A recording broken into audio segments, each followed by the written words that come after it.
Thanks for coming to visit me. My name is Twisted Granny Tarot, and I do tarot readings using an astrology diagram. So it makes a lot of sense that we can get a lot of information about your life because of these 12 slices in this pie here. Each one is labeled with a category. We're going to find out what's in your house of home, what's in your house of children, what's in your house of marriage, partnerships, what's going on in your career. It's amazing. Okay, so thank you very much. It's a lot of fun for me, too. Now, this is my favorite handy-dandy little calendar because it keeps me up to date on things that happened thousands of years ago. That's how important it is. And it says here, here's a nice little tidbit for people that live in the States. On September 17th in 1964, Bewitched was the first TV sitcom about witchcraft. Ding-a-ding-a-ding-a-ding, that was the baby, wasn't it? And it debuts on ABC on September 17th in 1964. It's an instant hit with the population, and it eventually garnered 22 Emmy nominations. How about that? 22 Emmy nominations. Now, underneath that, it also says The Secret, also what takes place on the 17th is The Secret Rites of Demeter. Now, why won't this thing stay put? I don't understand this. Stay. Okay. This says here, September 27th. Link looked up this paragraph. Chinese Moon Hare Feast. The Chinese Moon Hare, H-A-R-E, like a rabbit, feast to give thanks to the gods for the harvest of abundance with rites performed by women. Imagine that. Actually, we are the bringers of food. So here we are, Chinese Hare Moon Feast to give thanks to the gods for a harvest of abundance. Oh, let me do that. And performed by women. Well, why wouldn't we? Because we're responsible for the food in the family anyway, starting with the babies, right? Okay, so here we are. First thing we're going to do is, I'm going to cut these. Did I cut them yet? Yep, I did cut them yet. Oh yeah, I cut them. And we're going to start with the first house. The first house, Mr. and Miss Leo, has to do with what's on your mind right now. Oh, on your mind right now. Well, you know what? You're happy. According to this card, you're happy. You're feeling happy and successful. If your birthday is it falls between July 20th and August 20th, right? So your birthday month is over by this time, but you're still basking in the glow. Let's put it that way. Okay, second house, is your money. Because what it says right here, finance, possessions, values. Wow, you spend it on people you love. That's a blessing and a curse. Of course you want to spend it on people you love. And sometimes we can go a little bit overboard, but that's the price of love, isn't it? Okay, third house is your communication.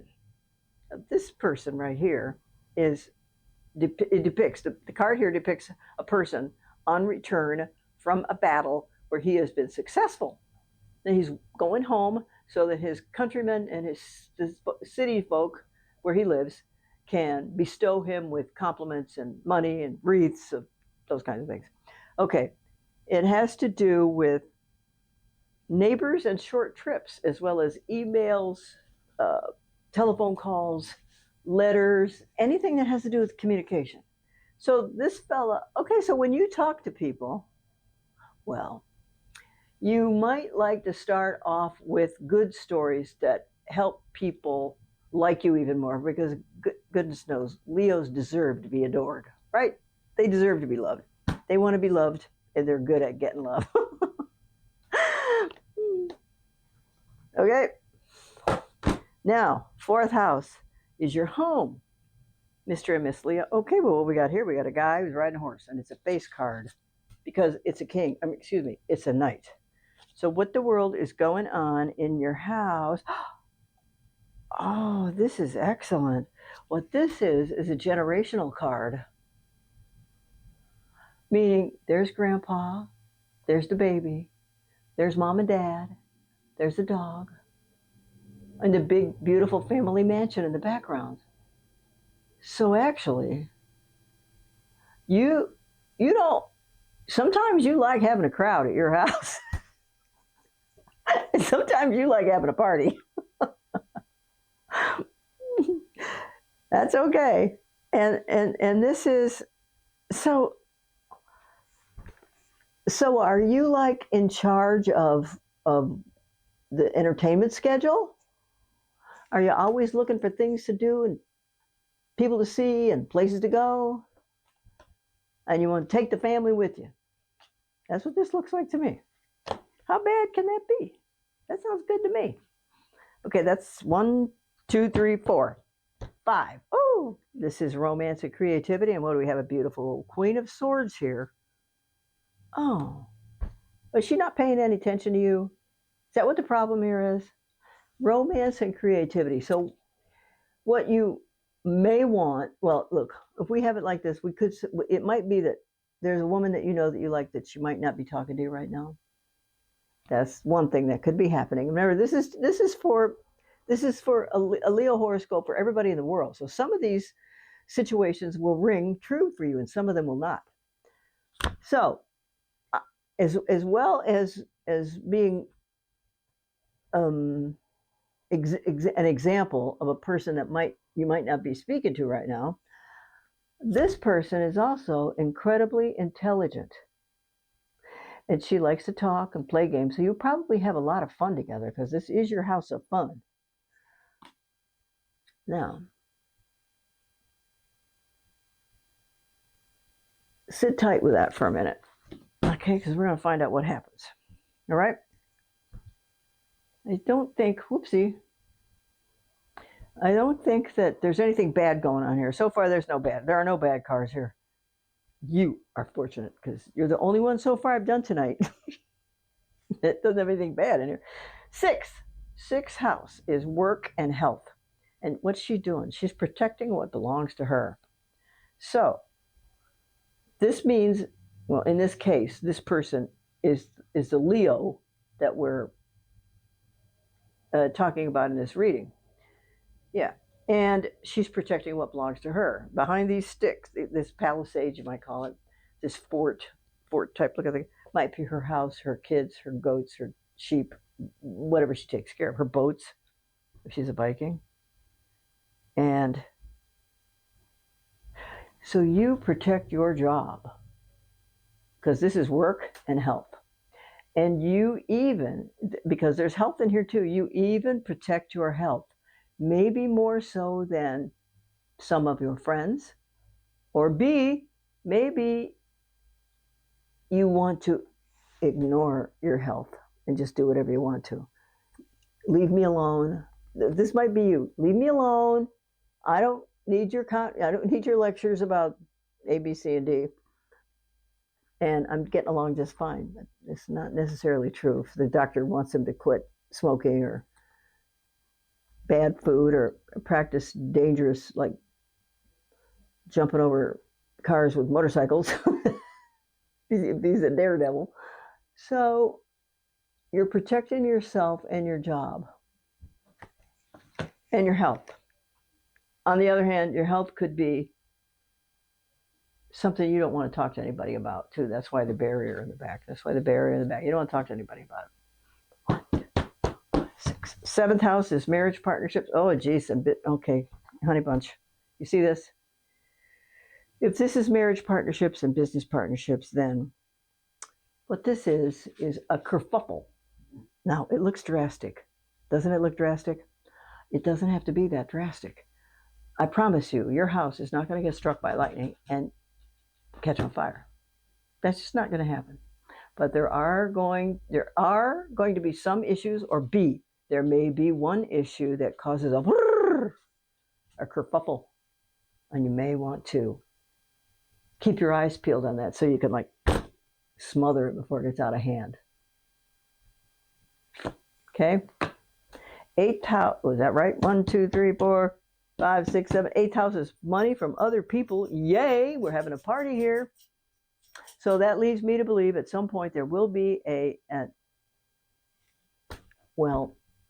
check, let's call it that, or some cash come to you for reasons that don't have anything to do with your wages at work. Because money from other people also means unearned income. Even if it's a bonus check, they call that unearned. Well, yes, you earned it, but in the tarot world, it's unearned income. So inheritance check means that somebody passed. Maybe you don't want that somebody to pass, but that bonus is it may be a very welcome situation for you.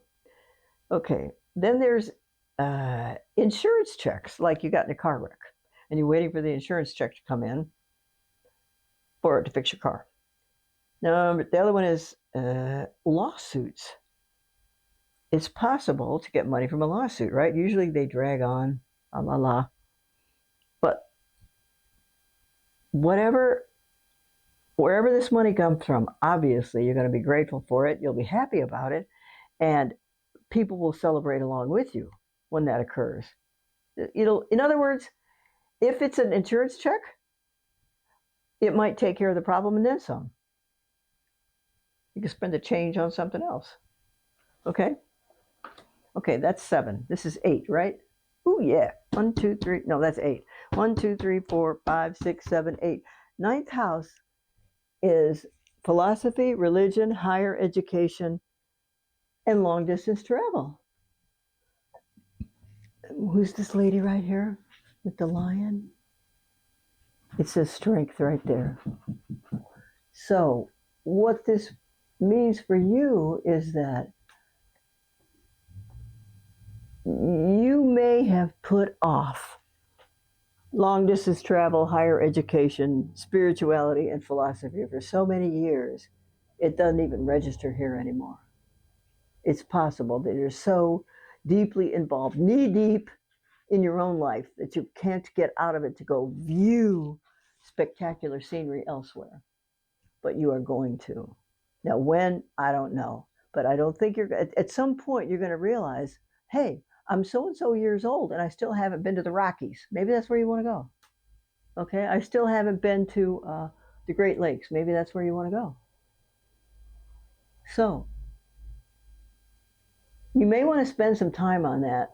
So you may have a list of locations to visit, and it would probably be easy to come up with the list.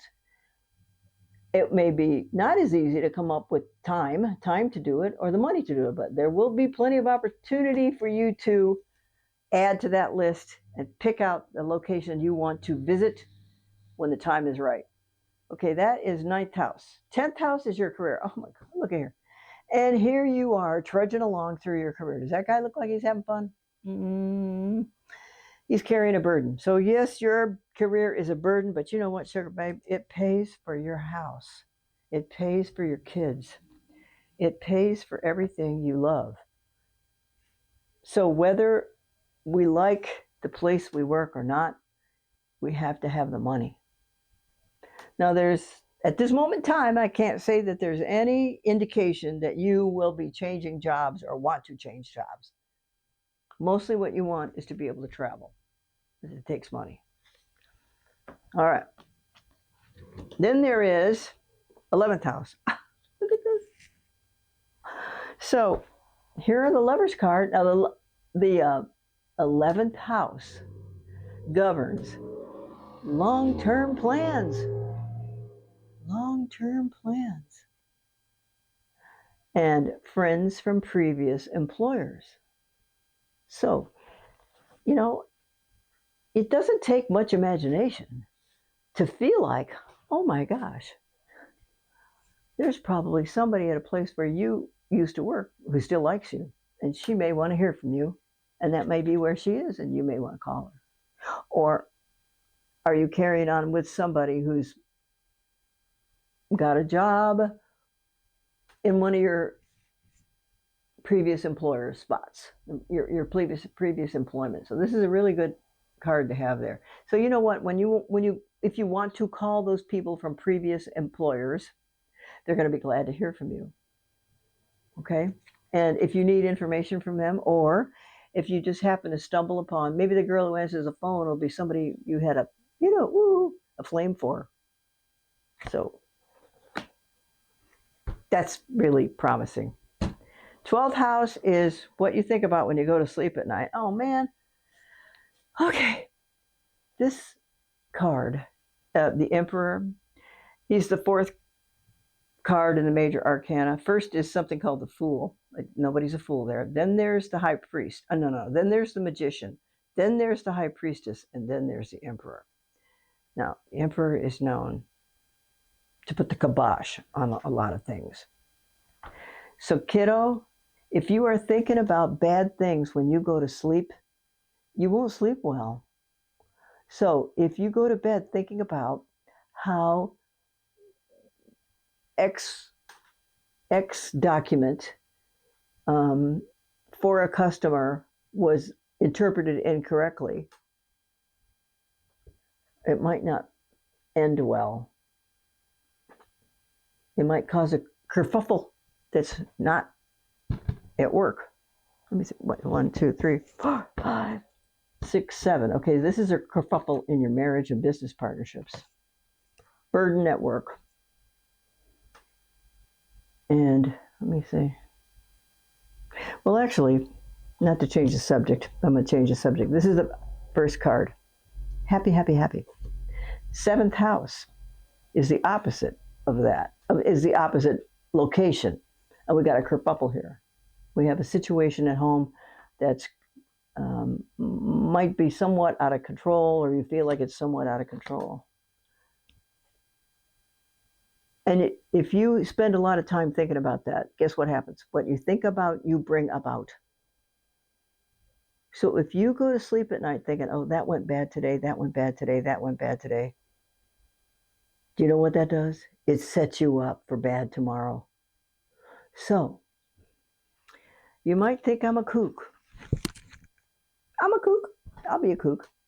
And if it's true that thoughts bring things, thoughts are things, that you can think happy things into being by thinking happy thoughts. In other words, once upon a time, I knew someone who changed her,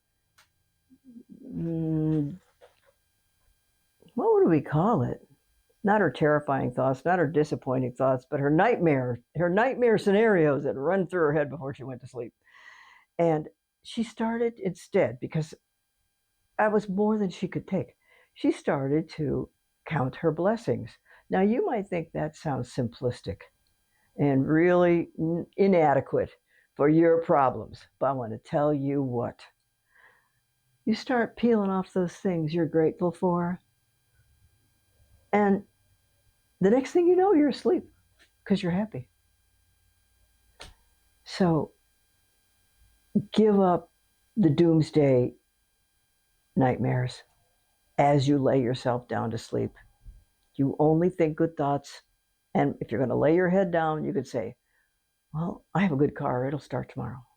What's another blessing? My kids are healthy and they're not in the hospital. Number 3, I can buy them new gym shoes because they're going to need new gym shoes this week. You can.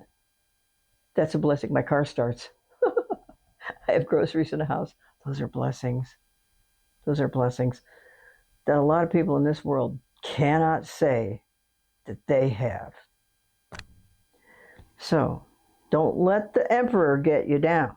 Just outsmart him by switching the subject. Okay? Now here we go for, oh, this isn't bad either. Look at, okay, kind sir. If you are like, if you're like looking for, if you're looking for love, guess what? Here's, oh my God, this woman is the Queen of Wands. Well, she's a fire sign too. And you're the king of, or you're the king of wands. Or it doesn't matter. If you're a woman and you're watching this, this is going to be a man. Or if you're not, if you're gay, that'll be all right. But this is a promising card because this card is kind of the traffic director.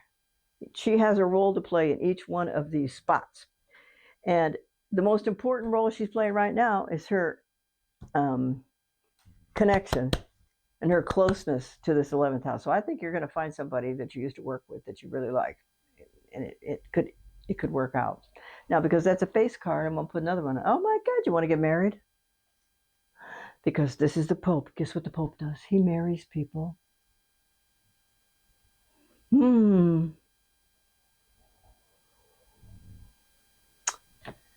That is a sweet story. Okay, if you don't want to get married, you don't have to, because who gets married anymore? I know somebody who has been living in sin for 30 years. Every year they have an anniversary, and he calls it his siniversary. And they're as happy as they can be. So you don't have to get married. Why would you? Life is a lot easier. And you know what they say about what long distance couples say. The ones that are married a long, well, Kurt and Goldie are not married. And there are a number of people that live together for years and years and years that are not married. And they like it that way. Because they don't have to give up as much. And that's just my philosophy. And that's actually Goldie and Kurt's philosophy too. So I think things are going to turn out well, because if I had to pick out a bad card, well, golly, it would be this kerfuffle in your marriage partnerships and business partnerships. So this doesn't have to be your marriage. It could be your business partnership at work. Like you get mad at the guy who sits next to you, or you've had a disagreement with someone who's got a project and you have a different idea. So kids, I'm looking forward to hearing about your successes. So thank you very much, Leos, for being here tonight. I appreciate it. Love you. Mean it. Come back and see me next month, and we'll tune in again to find out what's going to happen for the month of October, which is a big month. It's our high holy month, you know. Thanks. Bye.